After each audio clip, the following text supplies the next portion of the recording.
কোনো পথ নাই, কোনো তরিকা ইসলামে নেই। এই যে সুফিজম বলেন বা আপনার কি বলে ওই আপনার কাদরিয়া, চিস্তিয়া, নকশেবন্দিয়া, মুজাদ্দিদিয়া, ইসলামের মধ্যে নতুন নতুন তরিকা কে বানাতে বলেছে তোমাকে? তরিকা তো একটা, নবীর তরিকা। সুবহানাল্লাহ বলেন। তরিকা কার? আল্লাহ নবীর দেয়া তরিকা। নবী বললেন কুল্লুহুম ফিন্নার ইল্লা ওয়াহিদা, কিয়ামতের আগে আমার উম্মতের মধ্যে 73টা ফিরকা তৈরি হবে। কুল্লুহুম ফিন্নার ইল্লা মিল্লাতা ওয়াহিদা, একটাই মাত্র দল জান্নাতি। সাহাবারা বললেন কিলা মান ইয়া রাসূলুল্লাহ, কোন দল জান্নাতি? নবীজি বললেন মা আনা আলাইহি ওয়াসহাবি, আমি নবী যে পথে, আমার সাহাবারা যে পথে, এই পথটাই হচ্ছে নাজাত প্রাপ্ত দল। কোরআন পড়ুন, হাদিস পড়ুন, নবীর সুন্নাত অনুযায়ী চলুন, এর বাইরে যাওয়ার দরকার নাই। মনে থাকবে ইনশাআল্লাহ, একটাই মাত্র তরিকা আপনাকে আগুন থেকে বাঁচাবে, জান্নাতের রাস্তায় নিয়ে যাবে। তরিকাটার নাম হচ্ছে কোরআন সুন্নাত তরিকা। যত বড় পীর সাহেব হোক, যত বড় হুজুর হোক, আর যত বড় যাই হোক, যার কথাটা, যার কাজটা, যার আমলটা, যার আখলাকটা কোরআন এবং সহিহ হাদিসের সঙ্গে, কোরআন এবং সহিহ সুন্নাহর সঙ্গে না মিলবে, আমরা মেনে নেব? যদি বলেন না। বর্তমান সমাজে নতুন একটা ফিতনা মাথা চড়া দিয়েছে। কি? ওই কিয়াম নিয়ে ঝামেলা, দেখেছেন না আপনারা? কিয়াম এখনো পর্যন্ত এইসব ভণ্ডরা ভণ্ডামি করে যাচ্ছে। বললে যে আমরা রসুলের অনেক বেশি ভালোবাসি, তো বললে কিরকম?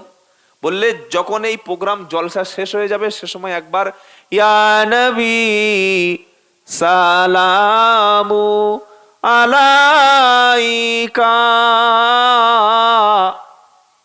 এটা বলতে হয়। বললে কি হয়?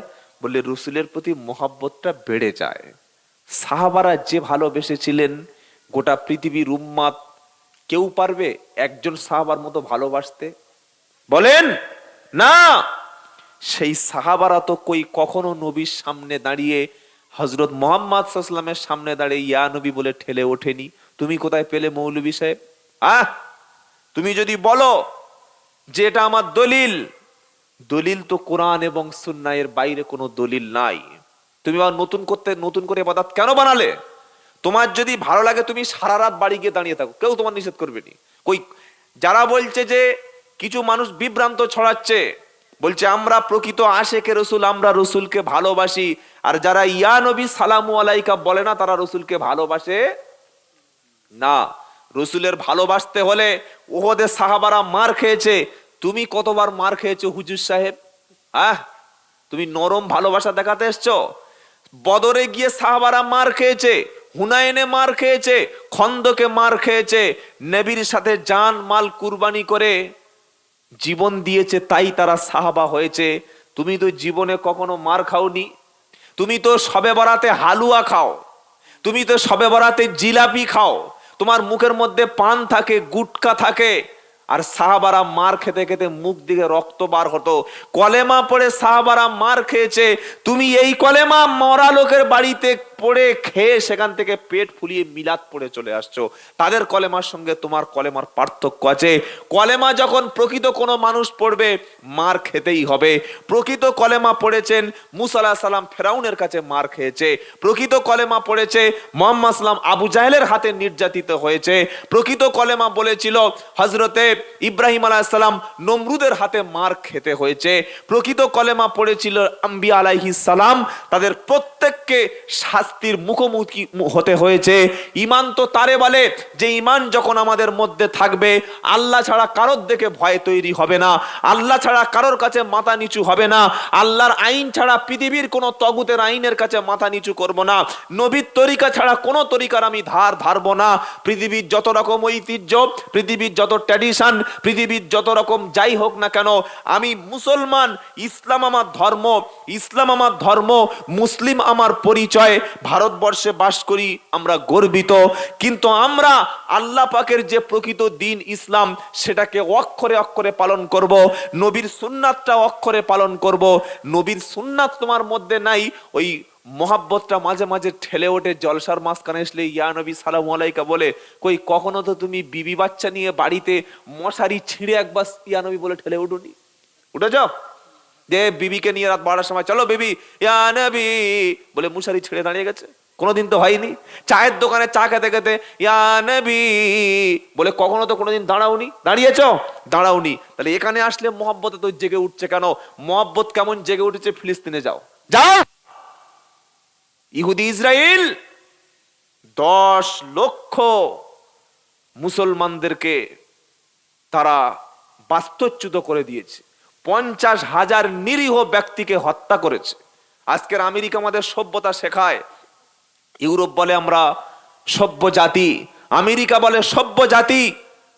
একটা কুকুর মরলে, ভারতবর্ষে একটা কুকুর মরলে আমেরিকা বিবৃতি দেয়, আমেরিকা একটা শিয়াল মরলে আমেরিকা বিবৃতি দেয়।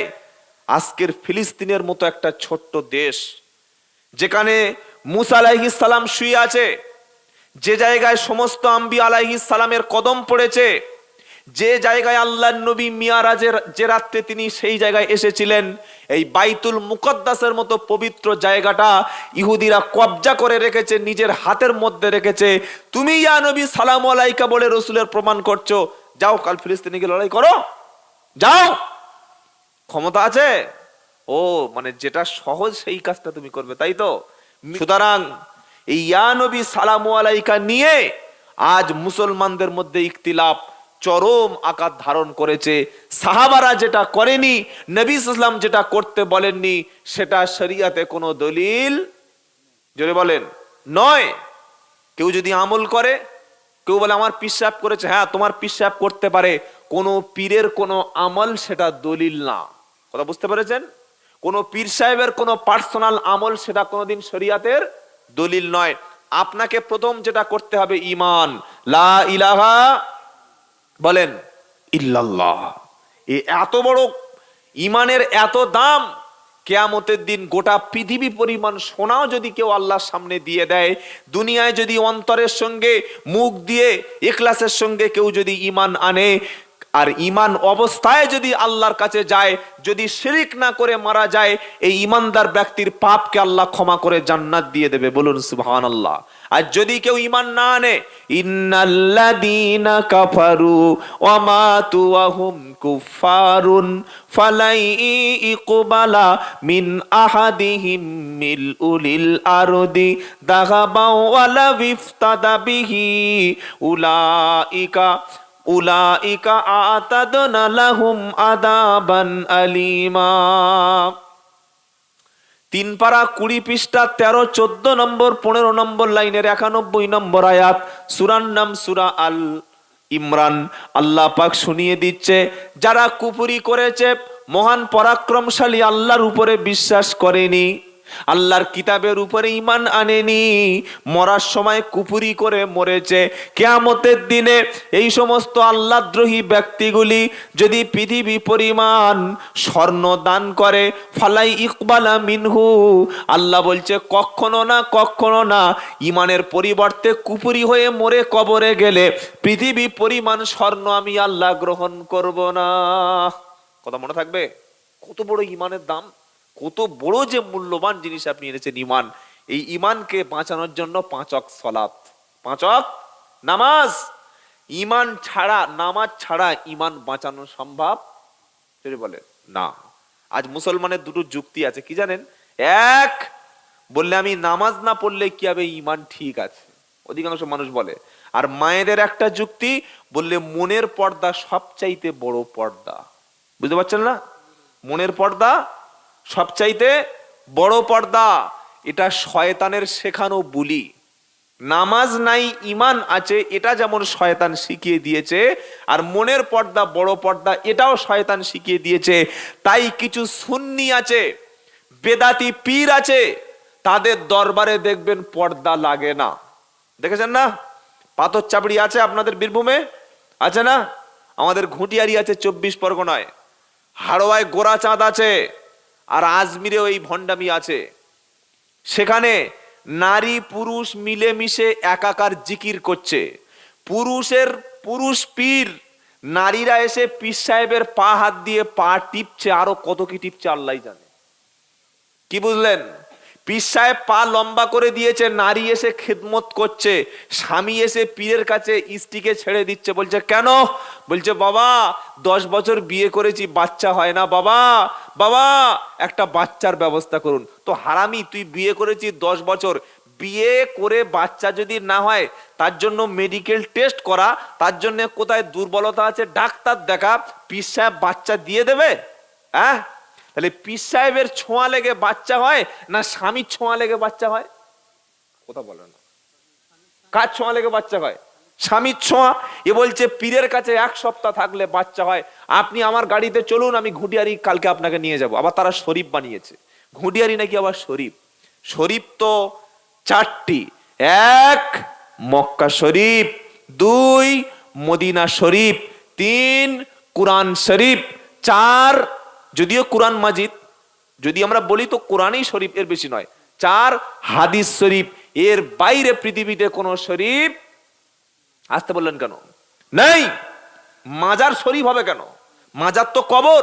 মাজার ইসলামের শব্দই নয়, আসল শব্দ হবে কবর। কিন্তু বেদাতীরা কবরকে মাজার বানিয়েছে, বানায় নাই? কবরকে মাজার বানিয়েছে। মাজারে ওরস হচ্ছে, আর বাড়ির মেয়েরা ঈমান নষ্ট করার জন্য মাজারে যাচ্ছে। আস্তাগফিরুল্লাহিল আযীম। ঈমান এনেছেন, এই ঈমানকে টিকিয়ে রাখার জন্য আপনার প্রথমে আল্লাহ ছাড়া কোনো রুজি দাতা নাই, আল্লাহ ছাড়া কোনো সন্তান দাতা নাই, এই বিশ্বাসটা প্রথমে আনতে হবে। কত মুসলমান শিক্ষিত যুবক মাজারে গিয়ে সেজদা দেয়, মাজারে চাদর চাপায়, বাড়ির মেয়েরা মাজার মুখী হয় এবং মনে করে কবরে যিনি শুয়ে আছেন তিনি কোনো দেয়ার ক্ষমতা রাখে। ওরে শিক্ষিত ব্যক্তি, তুমি তোমার স্ত্রীকে নিয়ে মাজারে গেছো, মাজার থেকে ঘুরে এসে বলছো মাজারে গিয়েছি বলে আমার বাচ্চা হয়েছে, তার মানে তুমি স্বামী অক্ষম, তুমি বাচ্চা তৈরি করতে পারোনি। মাজারে গেছে মানে বাচ্চা হয়েছে, তাহলে বাচ্চাটা তোমার বাচ্চা না মাজার পীরের বাচ্চা? কার বাচ্চা ওটা? ছি ছি ছি ছি ছি। এবার কোরআন শুনুন।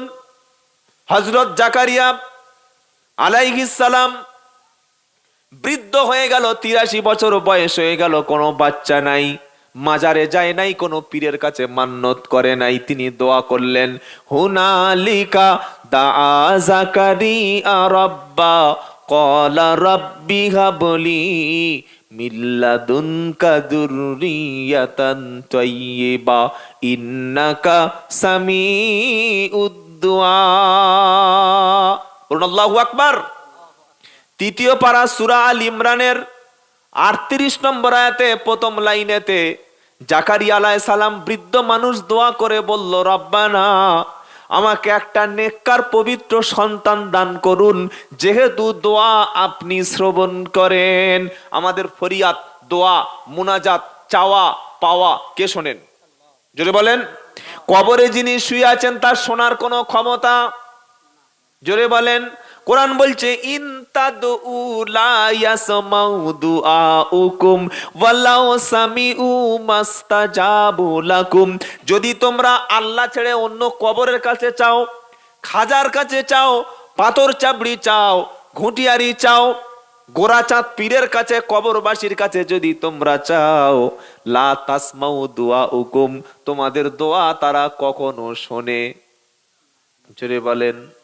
আল্লাহ বলছেন, ইন তাদউহুম লা ইয়াসমাউ দুআউকুম, ইন তাদউহুম, যদি তারা শোনে, তোমাদের দোয়া শুনে সাড়া দেওয়ার মতো ক্ষমতা? যদি বলো, এমনকি কবর থেকে তোমার সামান্য কোনো পরিবর্তন করতে পারে না। কুলিদুল্লাযীনা যাআমতুম মিন দুনিহি ফালা ইয়ামলিকুনা কাশফাদ-দুররি আনকুম ওয়ালা তাহবিলা। 15 পারা 6 পৃষ্ঠা 6 নম্বর লাইনের 56 নম্বর আয়াত, সূরার নাম বনী ইসরাইল। আল্লাহ বলছে, কুলিদুল্লাযীনা যাআমতুম মিন দুনিহি ফালা ইয়ামলিকুনা কাশফাদ-দুররি আনকুম ওয়ালা তাহবিলা। আল্লাহ ছেড়ে তোমরা যদি কোনো কবরওয়ালার ডাকো, পীর বাবার ডাকো, সন্তান চাও, স্বামী চাও, নিজের ভাগ্যের পরিবর্তন যদি কবরে গিয়ে করতে চাও, কোন মৃত ব্যক্তির কবরের কাছে গিয়ে যদি তোমরা চাও, আল্লাহ বলছে ডাকো, ডেকে দেখো, সাড়াও দেবে না। তোমাদের ভাগ্য পরিবর্তন করে দেওয়ার সামান্য ক্ষমতাটুকুই তারা রাখে। আল্লাহু আকবার। এরপরে তুমি মাজারে যাও, এরপরে মান্নত করো। বাপ শীতকালে রাত্রেবেলা ঠক ঠক ঠক ঠক করে কাঁপছে, মা শীতের রাত্রে ঠক ঠক করে কাঁপছে। এই শিক্ষিত সমাজ মায়ের একটা ব্ল্যাঙ্কেট, মায়ের একটা চাদর, মায়ের পায়ের একটা মোজা কিনে দেওয়ার ক্ষমতা হলো না। এই চাদর নিয়ে তুমি মাজারে যাচ্ছ। এত অন্ধবিশ্বাস যে পীর সাহেবের কবরে শীত লাগছে, এই চাদর পীর সাহেবের দিলে তোমার কপাল খুলে যাবে। বিশ্বাস করুন, পৃথিবীর সমস্ত পীর, পৃথিবীর সমস্ত কবরওয়ালা সবাই মিলে আপনার একটা বাঁকা পশম সোজা করার ক্ষমতাও তাদের নাই, সামান্য রুজি দেওয়ার ক্ষমতা তাদের নাই। কবরে যারা শুয়ে আছে তারা মৃত, যিনি আসমানে আরশে আছেন তিনি জীবিত। তিনি কে? তিনি হাই, তিনি কয়্যুম। বাদ বাকি যা আছে তারা মৃত। আবার এখন ভণ্ড পীরের মুরিদরা বলছে আমার পীর সাহেব কবরে তিনি মরেন না, তিনি জীবিত। বলছে না, বলছে আল্লাহর ওলিরা মরে না, পীরেরা মরে না। তো পীরেরা যদি না মরে, কবরে কেন লিখে রেখেছিস এত সালে জন্ম, এত সালে মৃত্যু? কবরে লেখা আছে না? কবরে বোর্ড দিয়ে দেখবেন পীরের কবর লেখা আছে। কিভাবে ঈমান নষ্ট করছে দেখেন। আপনি নামাজ দুটো কম পড়েছেন, রোজা হয়তো করেননি, একটা দুটো বাদ পড়ে গেছে, মদ খেয়েছেন, জেনা করেছেন, খালেস নিয়েতে আজকে তওবা করবেন, এগুলো করব না, আল্লাহ মাফ করবে। কিন্তু এই পাপটা আল্লাহ মোটেই পাপ ক্ষমা করবে না। আল্লাহর সঙ্গে শিরিক করা, মাজারে যাওয়া, সাহায্য চাওয়া, আল্লাহ ছাড়া কারোর কাছে মান্নত করা, মাথা নিচু করা, আর এই পাপটা আমাদের বাড়ির মেয়েরা 100-র মধ্যে 90 জন এই শিরিকের মধ্যে মুত্তালা হয়ে গেছে। ঈমান দুর্বল, আল্লাহর উপরে বিশ্বাস নাই। এরা বলছে আল্লাহর ওলিরা পীরেরা মরে না, জীবিত। তো পীর যদি জীবিত হলো, তাহলে পীরের কবরের উপরে কেন মৃত বলে লিখে রেখেছিস বল? পীর যদি মৃত্যু না হলো, জীবিত যদি পীর হলো, তো বছরে পীরের কবরের কাছে মৃত্যু বার্ষিকী পালন করছিস কেন বল? বলছে আমাদের পীরের আছে মৃত্যু বার্ষিকী। বলে না, বলে না, বলে না। ইসলামে কোনো জন্ম দিবস, মৃত্যু দিবস নেই। তাই ইসলাম দিয়েছে দুটো ঈদ, একটা ঈদুল ফিতর আর একটা ঈদুল আজহা। আর ভণ্ড বেদাতিরা বানিয়েছে ঈদে মিলাদুন নবী, মানে জিলাপি বিরিয়ানি খাবো তো একটা অনুষ্ঠান দিয়ে খাবো। অনেক মুসলমান শিক্ষিত দেখি ছেলেদের জন্মদিবস পালন করছে, এখন করছে, ইদানিং করে করছে। তারা সম্পূর্ণ বাজে কাজ করছে। মান তাশাব্বাহা বিকওমিন ফাহুয়া মিনহু। যে যে কওমের অনুসরণ করবে, এই কাজটা খ্রিস্টানের কালচার। আমেরিকা, ইউরোপে বাচ্চা যে দিনে জন্ম হয়েছিল 1 বছর হয়ে গেলে সেই বৎসর ঘুরে আসলে বড় কেক আনে, বেলুন কেনে, মোমবাতি জ্বালায়, ফু দিয়ে লিবিয়ে দিয়ে বলে happy birthday to you, happy birthday to you বলে। আজ মুসলমানের ঘরে শুরু হয়েছে পাকা হারামি কাজ, সম্পূর্ণ খ্রিস্টানদের কালচার। ইসলামে কোনো জন্মদিবস যদি বলেন নেই। জন্মদিবস যদি থাকতো তাহলে সৌদি আরবের মতো দেশে সরকারি ছুটি সারা বছর হতো। কি বলছেন বলেন? আবু বকর সিদ্দিকের জন্মদিবস, ওমর ফারুকের জন্মদিবস, উসমানের জন্মদিবস, আলীর জন্মদিবস, ফতেমার জন্মদিবস, নবীর জন্মদিবস, হাসানের জন্মদিবস, হুসাইনের জন্মদিবস, আবু হুরায়রার জন্মদিবস, রেদা আজমাইন। তাহলে জন্মদিবস ইসলামে নাই, তুমি কোত্থেকে পেলে? তোমার পীরের কবরের কাছে তুমি কি করছো? পীরের কবরের কাছে মৃত্যু দিবস পালন করছো, সেখানে গরু ছেড়ে দিচ্ছ, ছাগল ছেড়ে দিচ্ছ। যেদিন খেলাফত প্রতিষ্ঠা হবে, পৃথিবীতে যেদিন খেলাফত আবার প্রতিষ্ঠা হবে, সেদিন কোনো মাজার থাকবে না, সব মাজারগুলো ভেঙে সেদিন মাটির সঙ্গে মিশে যাবে। সেদিন শুধু কবর পড়ে থাকবে। ইসলামে কবর আছে, কবরকে আমরা সম্মান করব। সম্মানের অর্থ এই নয় যে সেজদা করব। কবরকে আমরা হেফাজত করব, গরু ছাগল সেখানে না যায় সেটা খেয়াল রাখবো, কবরে পেশাব পায়খানা না করে খেয়াল রাখবো। প্রয়োজনে আমার আব্বার কবর আমি মাঝে মাঝে আল্লাহর কাছে বাপের জন্য কবর জিয়ারাত করব, এটা সুন্নাত। শুনতে পেলেন? কবর জিয়ারাত করবেন একা, দলবদ্ধ ভাবে না, এটা সম্পূর্ণ বিদআতি কাজ করবার। একা কবর জিয়ারাত করবেন, বাপের মায়ের কবর একা জিয়ারাত করবেন। কিন্তু কবরের উপর গম্বুজ বানিয়ে মেলা বসাতে হবে, পীরের নামে মেলা ডেকে ওরস ডেকে খাওয়াচ্ছ মানুষকে, আর বলছো ইনি কবর থেকে সাহায্য করতে পারে, এটা সম্পূর্ণ শিরিক। এরকম বিশ্বাস রাখলে ঈমান থাকবে জাকারিয়া আলাইহিস সালাম বললেন আল্লাহ সন্তান চাই। তিনি দোয়া চেয়েছে সন্তানের জন্য, দোয়া করে সাথে সাথে নামাজে দাঁড়িয়ে গেল। এবার ফেরেশতা এসে বলছে ফানাদাতুহুল মালাইকাতু ওয়া হুয়া কাইমুন ইউসাল্লি ফিল মিহরাব আন্নাল্লাহা ইউবাশশিরুকা বিআহইয়া মুসাদ্দিকাম বিকালিমাতিম মিনাল্লাহি সাইয়্যিদাও ওয়া হাসুরাও ওয়া নাবিয়্যাম মিনাস সালিহিন। জিবরাইল এসে বলছে জাকারিয়া তুমি সন্তান চেয়েছো, আল্লাহ তাআলা তোমার সন্তানের সুসংবাদ দিয়েছে, তোমার একটা সন্তান হবে। ওই সন্তানের নাম আল্লাহ নিজেই রেখেছে ইয়াহইয়া। সুবহানাল্লাহ। ছেলে চেয়েছেন কে? বান্দা। দেবেন কে? আল্লাহ। আজ থেকে নিয়ত করুন, জুতার ফিতা যদি ছিঁড়ে যায়, বাড়িতে লবণ না থাকে, টাকা না থাকে, পয়সা না থাকে, রোগ যদি হয়, ব্যাধি হয়, মুসিবত হয়, আল্লাহ ছাড়া কারোর কাছে সাহায্য চাইবো না, ফরিয়াদ চাইবো না। একান্ত আপন ভাবে যার কাছে দোয়া করব তিনি কে? আল্লাহ। সেটা তাহাজ্জুদের নামাজে। কোন নামাজে? তাহাজ্জুদের নামাজে। দুটো ছেলে তিনটে মেয়ে, ছেলেগুলো শিক্ষিত, চাকরি পায় নাই, মেয়েগুলোর বিয়ে হয় না। কোন মাজারে গিয়ে কোনো বাপের কাছে, কবরের কাছে যাবেন না, কোনো পীর সাহেবের কাছে তাবিজ নেবেন না। রাত যখন গভীর হবে সেজদায় গিয়ে আল্লাহর কাছে কেঁদে বলুন। কোরআন শোনাচ্ছে রাত্রে বেলা কাঁদবে যারা, ওয়া মিনাল লাইলি ফাতাহাজ্জাদ বিহি নাফিলাতাল লাক।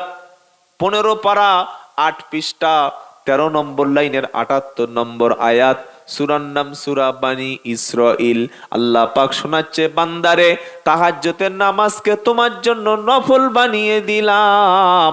পৃথিবীতে সব মানুষ ঘুমিয়ে গেছে, তোমার সমস্যাটা তুমি কারোর কাছে বলবে না, কবরে কখনো যাবে না, মান্নত করবে না, সেজদা দেবে না, কোনো পীরের কাছে গিয়ে তোমার কষ্টটা বলবে না।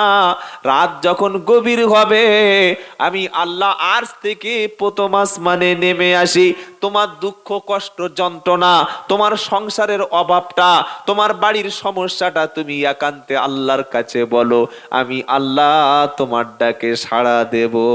জোরে বলুন সুবহানাল্লাহ। বললে আল্লাহকে বলতে হবে, কে বলেছে বলো। এবার আল্লাহ পাকের কালাম শোনাচ্ছে ওয়াকালা রাব্বুকুম উদউনি আস্তাজিব লাকুম। 24 পারা 4 নম্বর লাইনের 60 নম্বর আয়াত, সূরার নাম মুমিন। আল্লাহ বলছে বান্দা তুমি আমাকে ডাকো, আমি তোমারও ডাকে সাড়া দেব। হর হামেশা দেনে কো তৈয়ার হে, जो न मांगे उससे ओ बेजार है। আপনার টাকার দরকার প্রধানের কাছে, গ্রামের একজন পয়সাওয়ালার কাছে, সপ্তাহে যদি 2-1 বার গিয়ে বারবার বলেন যে ভাই কিছু পয়সা দাও না ভাই, বারবার যদি চান, অখুশি হবে না খুশি হবে?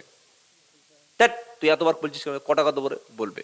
প্রধানের কাছে বারবার গেলে বিরক্ত হবে, বাপের কাছে সন্তান বারবার চাইলে বিরক্ত হবে, মুখ্যমন্ত্রীর কাছে চাইলে তাড়িয়ে দেবে, প্রধানমন্ত্রীর কাছে বারবার গেলে তাড়িয়ে দেবে, দেবে না?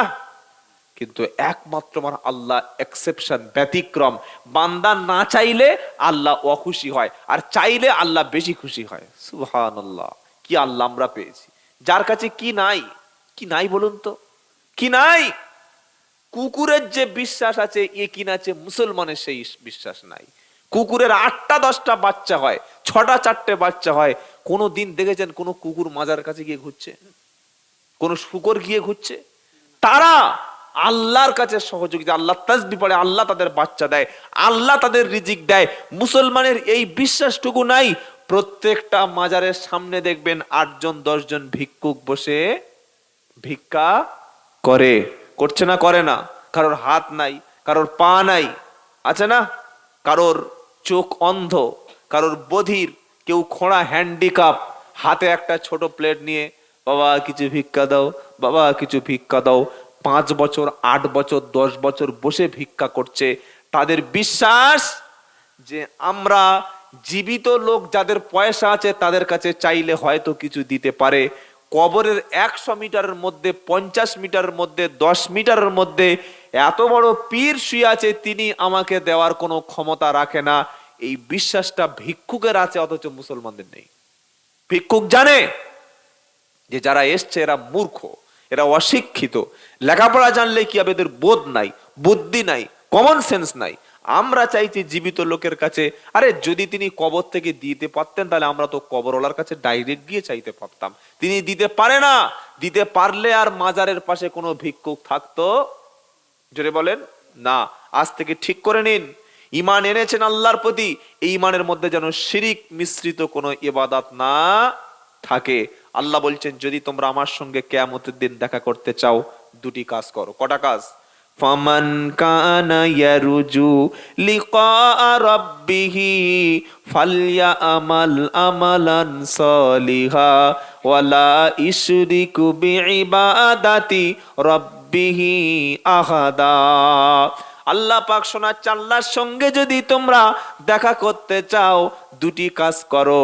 প্রথম কাজ হলো আল্লাহর ইবাদত করো, ইবাদত হবে আল্লাহর জন্য, আর আমলে সলে ভালো কাজ করো। 2 নম্বর, ওয়ালা ইশরিক বিইবাদাতি রাব্বিহি আহাদা, আমার ইবাদতের সঙ্গে অন্য কারোর শিরিক করো না। আজ থেকে নিয়ত করুন, জীবনে মাজারে যাব না, বলুন ইনশাআল্লাহ। নিজে যাব না, কাউকে যেতে দেব না। বিশেষ করে মায়েদের খেদমতে আমি বারবার অনুরোধ করছি, আল্লাহর নবী একটা গাধার পিঠে উঠলেন, পিছনে বসে আছেন মুয়াজ ইবনে জাবাল রাদিয়াল্লাহু তাআলা আনহু। নবীজি বললেন, বলো তো মুয়াজ, আল্লাহর উপরে বান্দার কি হক আছে, আর বান্দার উপরে আল্লাহর কি হক আছে? মুয়াজ ইবনে জাবাল রাদিয়াল্লাহু তাআলা আনহু বললেন, হে আল্লাহর রাসূল, আপনি ভালো জানেন, আল্লাহ ভালো জানেন, আমি জানি না। নবীজি বললেন, শোনো মুয়াজ, যদি কোনো বান্দা আল্লাহর ইবাদত করে আর আল্লাহর সঙ্গে শিরিক না করে, তাহলে এটাই হচ্ছে বান্দা আল্লাহর প্রতি হক। আর যে বান্দা আল্লাহর ইবাদত করবে, আল্লাহর সঙ্গে শিরিক করবে না, আল্লাহর হক হচ্ছে এই বান্দাকে আগুনে পোড়াবে না। বলুন সুবহানাল্লাহ। কখনো দুঃখ, কষ্ট, যন্ত্রণা আল্লাহ ছাড়া কারোর কাছে বলা যাবে না। এটাই হলো আমাদের ঈমান, এটা হলো আমাদের ঈমান। তো যেটা বলতে বলতে আমরা এখানে চলে আসলাম, জিনা ব্যভিচারের কথা আজকে আমরা আলোচনা করছিলাম। জিনা ব্যভিচারের জন্য শুধুমাত্র পুরুষরা দায়ী, না নারীরাও দায়ী আছে? কি বলছেন বলেন? নারীরা দায়ী আছে। আজকের বর্তমানে একটা নারী আপনি খুঁজে বার করুন, যদি থাকে খুব কম, যে নারী 100-র মধ্যে 99টা নারী অধিকাংশ বেপর্দা। এদের গর্ভে আল্লাহ কিভাবে ভালো সন্তান দিতে পারে আপনি বলেন? আজকের সমাজে মদ মাতাল, উশৃঙ্খল, লটারিখোর, জুয়াখোর বেশি হচ্ছে। কেন? যে গর্ভে একটা ভালো সন্তান আসবে, সেই গর্ভটাই তো দিনদার নয়, সেটা তো নামাজি নয়, সেটা পরেশগার নয়। আমাদের দক্ষিণ 24 পরগনা প্রায় প্রত্যেকটা বাড়িতে বাড়িতে এসে গেছে লোন, মহিলা সমিতি, বন্ধন। আপনাদের এলাকায় আছে? বক্তব্য করে লাভ নাই, চলুন বাড়ি চলে যাই। কত বড় নিকৃষ্ট আল্লাহর সঙ্গে শত্রুতা হচ্ছে। কোরআনুল কারীমের মধ্যে মায়েরা ভালো করে শুনুন, আল্লাহ পাক মদকে নিষেধ করেছেন, সুদকে নিষেধ করেছেন, জিনা ব্যভিচারকে নিষেধ করেছেন। আল্লাহ তাআলা কালামুল্লাহর মধ্যে বলেছে, ইয়া আইয়ুহাল্লাযীনা আমানুত্তাকুল্লাহা ওয়াদারু মা বাকিয়া মিনার রিবা ইন কুনতুম মুমিনিন ফাইল্লাম তাফআলু ফাআদানু বিহারবিম মিনাল্লাহি ওয়া রাসূলিহি। 3য় পারা 7 পৃষ্ঠা 6 পৃষ্ঠা 8 নম্বর লাইনের 78 নম্বর 278 নম্বর আয়াত সূরার নাম বাকারা। আল্লাহ বলছেন, হে বিশ্বাসী ঈমানওয়ালা, আল্লাহকে দেখে ভয় করো। কার দেখে ভয়? জোরে বলেন। আচ্ছা, মসজিদে কোন লোক বসে বসে বিড়ি খায় দেখেছেন? আপনারা তো মসজিদে খায় না তো। মসজিদে বিড়ি খেলে আল্লাহ দেখতে পাবে, কিন্তু মসজিদ থেকে বার হয়ে এসে মানুষ বিড়ি খায়, মানে ওখানে আর আল্লাহ দেখতে দেখতে পায় না, আল্লাহ একটু অন্যদিকে থাকে নাকি? নাউজুবিল্লাহ, নাউজুবিল্লাহ। আচ্ছা, মসজিদে বসে মুসলমানরা তাস খেলছে দেখেছেন? খেলে না, কিন্তু মসজিদ থেকে বসে তাস খেলে, বার হয়ে এসে 4 জন তাস খেলে, 14 জন বুড়ুমি করে, করে না করে না? হে কৌসার মান না, হে সেলিমের বাপ মান না, বলছি কি বিবি গোলাম। তা তুই যদি এত বেশি বুঝিস তুই খেল। 4 জন তাস খেলছে, 14 জন বুড়ুমি করছে, আজান হচ্ছে মসজিদে, কি হাইয়া আলাস সালাম, তার মানে কি তাস চালা, তাই তো নাকি? লটারি চালা, গেম চালা, অনলাইনে চালা। আজান হচ্ছে, বাড়ির মেয়েরা, শাশুড়ি বলছে ওই জসিমনের মা, বিউটির মা, মুস্কানের মা, মাথায় কাপড় দে মা। কেন? বললে আজান হচ্ছে। আজান হলে মাথায় কাপড় দিতে হবে, কোন হুজুর বলেছে? কোন কিতাবে লেখা আছে? আজান হওয়া মানে তুমি তৈরি হও আল্লাহর সঙ্গে, আল্লাহ তোমাকে ডেকেছে, তার সঙ্গে তুমি মিলবে, তার সঙ্গে কথা বলবে, তার কাছে ফরিয়াদ করবে, তার কাছে আপিল করবে, তার কাছে তুমি আবেদন করবে, নিজের পাপটা মোচন করে নেবে, তুমি সাহায্য চাইবে। আজান হয়ে যাওয়ার পর মুসলমানদের উপর প্রধান দায়িত্ব হচ্ছে মসজিদমুখী হয়ে যাওয়া। কোন জায়গা যাওয়া? মসজিদমুখী। লাখ টাকার ব্যবসা ওখানেই পড়ে থাক, চাকরি স্টপ, দোকান স্টপ, সংসারের কাজ স্টপ, ব্যবসা বাণিজ্য স্টপ। কারণ আমার আল্লাহ ডেকেছে। কে ডেকেছে বলেন? আল্লাহ বললে কি গোনা হবে? কে ডেকেছেন জোরে বলেন? আল্লাহ। জোরে বলেন আল্লাহ। সবচাইতে পৃথিবীতে যিনি আমাদের বেশি ভালোবাসেন তিনি কে? পৃথিবীতে যত ভালোবাসা আছে, প্রত্যেকটা ভালোবাসার পিছনে স্বার্থ আছে না নাই? কথা বলছে না? আছে। বিবি যে স্বামীকে ভালোবাসে, এর পিছনে কিন্তু স্বার্থ আছে। আপনি বিবিকে ভালো শাড়ি কিনে দেবেন না, বেড়াতে নিয়ে যাবেন না, স্ত্রীর উপরে মাঝে মাঝে তর্ক করবেন, ভালো খেতে দেবেন না, কষ্ট দেবেন। এই পরিস্থিতি যদি একবার বাপের বাড়ি যায়, আপনার মুখের দিকে আর কিন্তু হাসছে। গতকাল ছিলাম উত্তর 24 পরগনায়, একটা পয়সাওয়ালা এসে কাঁদছে, হুজুর কাঁদিস না সবার সামনে। কি হয়েছে? বড় মানুষ যদি কাঁদে বাজে লাগে না? বাচ্চারা কাঁদলে তবু একটু বাবা চুপ কর, কাঁদিস না, চোখের পানি। বড় মানুষ কি হয়েছে? পার্সোনাল রুমে বসে আছি মাদ্রাসায়, হুজুর দোয়া করুন আমি 10,000 টাকা দেব। কেন? বললে আমার বিবি চলে গেছে 4 মাস, বিবি কিন্তু আসে না। আর এই শীতের সময় বউ যদি একবার যায়, তার মুসিবতের মতো মুসিবত নাই।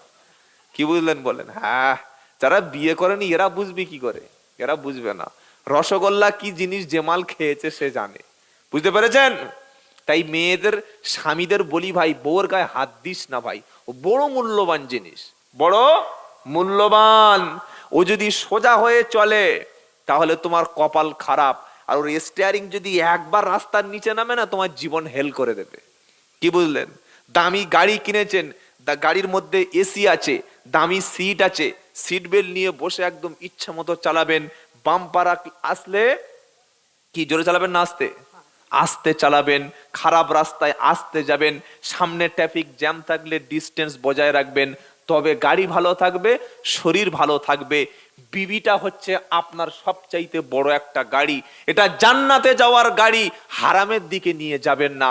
পরপুরুষ দেখলে বিবি সাইড হও, সরে এসো, মাথায় কাপড় দাও। বাইরে কোনো আত্মীয় স্বজন আসলে যাও বাড়ির মধ্যে ঢুকে যাও, বলা যাবে? ইনশাল্লাহ বলেন।